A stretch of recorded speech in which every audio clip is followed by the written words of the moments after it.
ایک انصاری جوان کا وقت آخر آیا تو پہلے یہ ہوتا تھا کہ جب کوئی بیمار ہوتا اور مرض موت میں مبتلا ہوتا تو اس کے اہل خانہ حضور کو بلا کے لے جاتے، حضور اس کے پاس تشریف رکھتے، پھر اس کی موت واقع ہوتی، پھر اس کی تجہیز و تکفین ہوتی، پھر جنازہ ہوتا، قبر میں اتارتے، پھر حضور آتے۔ یہ ابتدائی دور کی بات ہے۔ لیکن جب حضور علیہ السلام کی مصروفیات بڑھنے لگیں تو لوگوں نے کہا کہ آپ تکلیف دیتے ہو حضور کو۔ صحابہ نے آپس میں طے کیا کہ جب کوئی شخص فوت ہو جائے تو پھر حضور کو بتانا چاہیے۔ تو پھر جب کوئی فوت ہو جاتا تو پھر حضور کو بتاتے، حضور ان کے ہاں تشریف لے جاتے۔ لیکن پھر اور زیادہ مصروفیت ہوئی تو کہا حضور کو جنازے کا بتانا چاہیے، پھر جنازے کا بتاتے، پھر اور کار نبوت کی اہم ذمہ داریاں اور نظم پھیلتا چلا گیا۔ تو پھر صحابہ نے آپس میں مل کے طے کیا کہ جنازے کا بھی نہیں بتائیں گے بلکہ جنازہ اٹھا کے حضور کی چوکھٹ پہ لے آئیں گے، اور پھر جنازہ اٹھا کے لے آتے۔ یہ باب البقیع سے باہر جو جگہ خالی پڑی ہے، جنت البقیع کے درمیان جو جگہ ہے، یہاں لا کے جنازہ رکھا جاتا ہو۔ حضور کے دور میں سارے جنازے یہاں ہوتے تھے۔ تو پھر جنازہ لایا جاتا، حضور سے عرض کیا جاتا اور حضور حجرہ انور سے نکل کے جنازہ پڑھا دیتے۔ تو یہ ابتدا کی بات ہے۔ تو حضور پہلے ہی تشریف لے جاتے۔ تو وہ انصاری جوان کا وقت آخر تھا اور آقا کریم علیہ السلام اس کے سرہانے بیٹھے تھے۔ تو اسرائیل علیہ السلام روح قبض کرنے کے لیے آئے۔ روح جب قبض کرتا ہے ملک الموت تو وہ پاؤں کی جانب سے روح کو قبض کرنا شروع کرتا ہے۔ تو جب اس نے پاؤں سے اپنا کام کرنا شروع کیا تو حضور نے فرمایا، اے اسرائیل ذرا نرمی کرنا، یہ میرا غلام ہے۔ تو اسرائیل نے جو جواب دیا، میرے والد گرامی جب یہ حدیث بیان کرتے تھے تو ان کے آنسو نہیں تھمتے تھے۔ تو اسرائیل نے جو جواب دیا وہ کیا تھا؟ کرے عینہ کا، حضور آپ کی آنکھیں ٹھنڈی ہو جائیں، حضور آپ کی آنکھیں ٹھنڈی ہو جائیں، صرف اس کے ساتھ نہیں، آپ کا جو بھی غلام ہوگا اس کے ساتھ نرمی کروں گا، اس کے ساتھ نرمی کروں گا۔ تو حضور کا رخ انور اس وقت اگر نصیب ہو جائے، اس وقت حضور کے چہرے کی زیارت نصیب ہو جائے تو مجھے بتائیے کہ پھر تو زندگی کی جستجو ہی کامیاب ہو گئی۔ اللہ ہمیں حضور کی محبت عطا کرے اور ہمارے باطن کو ستھرائی دے دے۔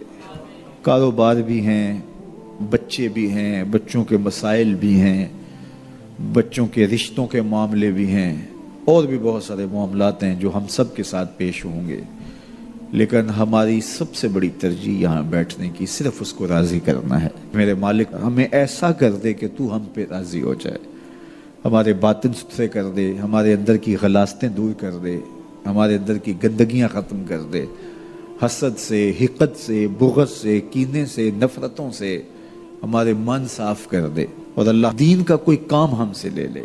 یہ دعا کیجئے گا، اللہ ہم سے ہماری استطاعت کے مطابق یہ مشت خاک کسی کام آ جائے، اس کا کوئی مقصد ہو، ساری زندگی یوں ہی جو ہے وہ گزر نہ جائے۔ وہ کیا کہا تھا اکبر الہ آبادی نے، کیا بتائیں احباب کیا کار نمایاں کر گئے، بی اے کیا، نوکر ہوئے، پینشن ملی اور مر گئے۔ یہ زندگی کا مقصد تو نہیں، یہ تو کام ایک چونٹی بھی کرتی ہے۔ صبح اپنی بل سے نکلتی ہے، رزق اکٹھا کرتی ہے، خود کھاتی ہے، بچوں کو کھلاتی ہے، موسم برسات کے لیے جمع کرتی ہے، کسی کو ذرا بھی نہیں دیتی۔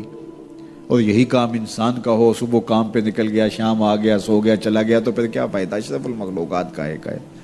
تو یہ دعا کریں، اللہ اس مشت خاک سے کوئی کام لے لے اپنے دین کے لیے، ہم مقصد کی زندگی گزاریں، با مقصد ہماری حیات مستعار ہو، اور وہ با مقصد تبھی ہو سکتی ہے کہ اللہ رسول کی راہوں پہ گزاریں، انسانیت کی خدمت کریں۔ سب سے بڑی خدمت انسانیت کی انسانی ہدایت کے لیے کوشش ہے۔ انسان کی سب سے بڑی ضرورت ہدایت ہے، تو انسانی ہدایت کے لیے کوشش یہ سب سے بڑی انسانیت کی خدمت ہے۔ اللہ ہمیں توفیق دے، اپنی پناہوں میں رکھے۔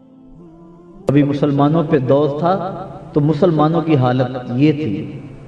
اندلس کی سرزمین ہے، قاضی القضات اپنے گھر کے دروازے پہ کھڑا ہوا ہے کہ ایک بھاگتا ہوا نوجوان قاضی کو دیکھ کر کہنے لگا، لوگ مجھے گرفتار کرنا چاہتے اور مار دیں گے، آپ مجھے پناہ دے دیں۔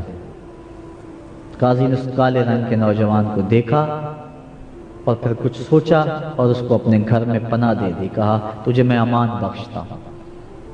گھر کے کمرے میں بٹھایا اہل خانہ کو، کہا کہ اس کے لیے کھانا تیار کرو. ابھی کھانا اس کے سامنے رکھا ہی تھا کہ دروازہ ٹھک ٹھک بجنے لگا. قاضی صاحب باہر آئے تو کیا دیکھا کہ قاضی کے اکلوتے بیٹے کی لاش لیے لوگ دروازے پہ کھڑے ہیں کہ آپ کے شہزادے کو ایک عیسائی نے قتل کر دیا. وہ بھاگا، ہم اس کے پیچھے دوڑے، لیکن اس گلی میں کہیں گم ہو گیا، مل نہیں رہا. قاضی ایک لمحے کے لیے ٹھہرا، پھر اس کو کہا بھی لاش کو ادھر رہنے دو، میں ابھی وصول نہیں کروں گا، ٹھہر جاؤ. دروازہ اندر سے بند کیا. پھر اس کمرے میں گیا جس میں وہ نوجوان تھا. اس کو کہا تو نے آواز نہیں نکالنی، اور باہر سے تالا لگا دیا. دروازہ کھولا، لاش وصول کی، مہمان آ گئے، تجہیز و تکفین ہوئی، تدفین کے مراحل تک معاملہ پہنچا، لیکن اس دروازے کو تالا برابر لگا ہوا ہے. تو قاضی صاحب ادھر کسی کو نہیں جانے دے. اکلوتا بیٹا تھا، بڑھاپے کا سہارا تھا، عصائے پیری تھا، لیکن قاضی صاحب خون کے آنسو رو رہے، لیکن اس کے باوجود اس دروازے کی طرف کسی کو نہیں جانے دے. کیا خزانہ ہے اس کے اندر؟ اگر کوئی سوال بھی کرتا ہے، قاضی کہتا ہے یہ میرا اور اس خزانے کا معاملہ تم چھوڑو. بیٹے کی تدفین ہو گئی، شام کو واپس آئے، لوگ گھروں کو گئے. رات جب تاریکی چھا گئی تو قاضی نے دروازہ کھولا. اس نوجوان کو بلا کر کہا بیٹا جانتا ہے تو نے کس کا چراغ بجھایا ہے؟ کس باپ کی گود اجاڑی ہے؟ کس ماں کو تڑپتا ہوا چھوڑا ہے؟ وہ بد نصیب باپ تمہارے سامنے کھڑا ہے جس کے بیٹے کو تم نے قتل کیا ہے. لیکن چونکہ میں تمہیں امان دے چکا ہوں، اور مسلمان جسے امان دے بیٹھے پھر اس کی جان کی اپنی حفاظت سے زیادہ اپنی جان سے زیادہ حفاظت کرتا ہے.